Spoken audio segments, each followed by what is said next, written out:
Hello everyone, welcome back to my channel. आज हम discuss करने वाले हैं कोर्ट ऑफ सिविल प्रोसीजर 1901 का ऑर्डर 1, जो मेनली डील करता है पार्टीज टू सूट से, यानी कि सूट में कौन प्लेंटिफ हो सकता है, कौन डिफेंडेंट हो सकता है, पार्टीज को कैसे ज्वाइन किया जाता है और मिस जॉइंटर या नॉन जॉइंटर क्या होता है। इस चैप्टर को मेन इजी इंडियन, इंग्लिश और हिंदी मिक्स लैंग्वेज में एक्सप्लेन करूंगी ताकि लॉ स्टूडेंट्स और जुडिशरी एस्पिरेंट इजीली समझ सके। So let's begin. Rule 1, who may be joined as plaintiffs. इस रूल के अकॉर्डिंग एक सूट में मल्टीपल पर्सन प्लेंटिव्स बन सकते हैं। फर्स्ट कंडीशन, उनका right to relieve same act या सेम ट्रांजैक्शन से अराइज हुआ हो, यानी सेम इंसिडेंट या कनेक्टेड इंसिडेंट्स की वजह से सबको रिलीफ चाहिए। सेकंड कंडीशन, अगर सेपरेट सूट फाइल किया जाए तो कोई कॉमन क्वेश्चन ऑफ लॉ या फैक्ट अराइज होना चाहिए। एग्जाम्पल, अगर एक बस एक्सीडेंट में 5 लोग इंजर्ड हो गए तो सब एक साथ प्लेंटिव बन सकते हैं, बिकॉज सेम एक्सीडेंट हुआ, सेम फैक्ट्स हैं और लीगल क्वेश्चन भी कॉमन है। Rule 2, power of court to order separate trial. अगर कोर्ट को लगे कि मल्टीपल प्लेंटिव्स होने से ट्रायल कॉम्प्लिकेटेड या डिलेड हो रहा है तो कोर्ट सेपरेट ट्रायल ऑर्डर कर सकती है, यानी कन्वेंस और स्पीडी जस्टिस के लिए कोर्ट अलग अलग ट्रायल कर सकता है। Rule 3, who may be joined as defendants.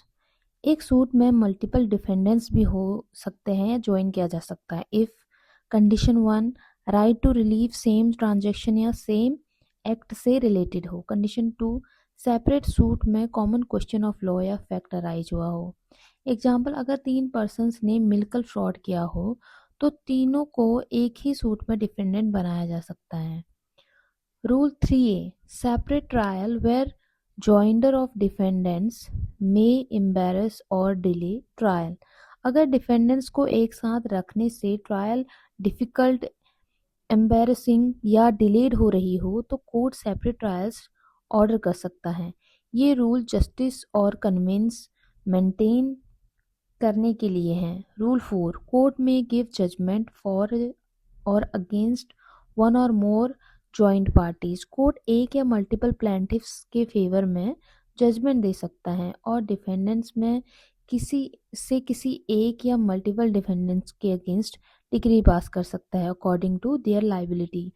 मतलब सब पार्टीज इक्वली लाइबल होना नेसेसरी नहीं है। Rule 5, defendant need not be interested in all the relief claim. Her defendant का हर रिलीफ में इंटरेस्ट होना नेसेसरी नहीं है। एग्जाम्पल, अगर सूट में इंजंक्शन भी हैं और डैमेजेस भी, तो पॉसिबल है कि किसी डिफेंडेंट का रिलेशन सिर्फ डैमेजेस से हो। Rule 6, joinder of parties liable on same contract.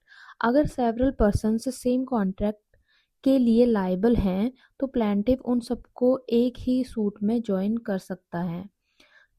इसमें जॉइंटली या सेवरली लाइबल पर्सन्स इंक्लूड होते हैं। एग्जाम्पल, को borrowers of a loan. Rule 7, plaintiff in doubt from whom redress is to be sought। अगर plaintiff confused हैं कि actual liability किस defendant की है तो वो मल्टीपल डिफेंडेंट्स को ज्वाइन करा सकता है। कोर्ट डिसाइड करेगी कि कौन लाइबल है और कितनी एक्सटेंट तक लाइबल हैं। एग्जाम्पल, गुड्स डैमेज केस में ट्रांसपोर्टर या वेयर हाउस ओनर में से कौन रिस्पॉन्सिबल है। अगर डाउट हो तो दोनों को डिफेंडेंट बना सकते हैं। रूल 8, वन पर्सन में शू और defend on behalf of all. ये रिप्रेजेंटेटिव सूट का रूल है। जब न्यूमरस पर्सन्स का सेम इंटरेस्ट हो तो वन और मोर पर्सन कोर्ट की परमिशन से सबकी तरफ से शू कर सकते हैं या डिफेंड कर सकता है। Example, society members, villagers, flat owners etcetera. सब रूल 2, कोर्ट सब इंटरेस्टेड पर्सन्स को नोटिस देगा। नोटिस पर्सनल सर्विस से होगी या पब्लिक एडवर्टाइजमेंट से दिया जा सकता है। सब रूल 3 इसका क्या बोलता है, जो भी इंटरेस्टेड पर्सन है वो कोर्ट से रिक्वेस्ट कर सकता है कि उसको पार्टी बनाया जाए। सब रूल 4 इसका बात करता है रिप्रेजेंटेटिव सूट को abandon, withdrawal, compromise without notice नहीं किया जा सकता है। कोर्ट नोटिस देने के बाद ही अलाउ करेगा। सब रूल 5 बोलता है अगर representative person properly case conduct नहीं करता तो कोर्ट किसी और पर्सन को सब्स्टिट्यूट कर सकता है। सब रूल 6 बात करता है इसका रिप्रेजेंटेटिव सूट के का डिक्री सब पर्सन्स पर बाइंडिंग होता है जिनके बिहाफ पर सूट फाइल हुआ था। एक्सप्लेनेशन ऑफ रूल 8 है सेम इंटरेस्ट होना इनफ है या ये नेसेसरी नहीं है कि सबका cause of action exactly same हो। रूल 8A बात करता है अब power of court to permit a person और body of persons to present opinion. Court किसी पर्सन या ऑर्गेनाइजेशन को अलाउ कर सकता है अपनी ओपिनियन प्रेजेंट करने के लिए इफ़ अगर क्या हो जाता है पब्लिक इंटरेस्ट इन्वॉल्व हो उसमें और लीगल इशू इम्पॉर्टेंट हो। इसको जनरली एमिकस टाइप पार्टिसिपेशन भी समझा सकते हैं। ठीक है। रूल 9 बात करता है miss joinder and non joinder की। सिर्फ इसलिए सूट डिसमिस नहीं होगा क्योंकि रॉन्ग पार्टी ज्वाइन होगी या कोई नेसेसरी पार्टी मिसिंग हो। कोर्ट अवेलेबल पार्टी के बेसिस पर मैटर डिसाइड कर सकती है। इंपॉर्टेंट है नेसेसरी पार्टी एब्सेंट हो तो इशू सीरियस हो सकता है। रूल 10 बात करता है suit in name of wrong plaintiff. अगर सूट गलत प्लांटिव के नाम से फाइल हो गया हो बाय बोनाफाइड मिस्टेक तो कोर्ट करेक्ट प्लांटिव को सब्स्टिट्यूट या ऐड कर सकती है। Bona fide means honest mistake. Rule 10(2) जो है कोर्ट में स्ट्राइक आउट और ऐड पार्टीज। कोर्ट किसी भी स्टेज पर अननेसेसरी पार्टी को रिमूव कर सकती है या नेसेसरी पार्टी को ऐड कर सकती है। ये कोर्ट की डिस्क्रिशनरी पावर है।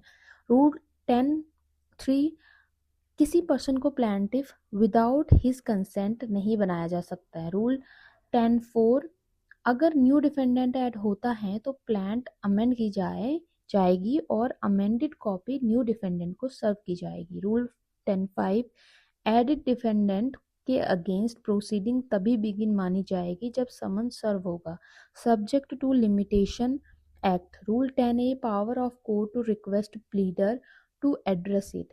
कोर्ट किसी प्लीडर को रिक्वेस्ट कर सकती हैं कि वो लीगल इशू पर असिस्टेंस दें स्पेशली जब अफेक्टेड पार्टी रिप्रेजेंटेटेड ना हो।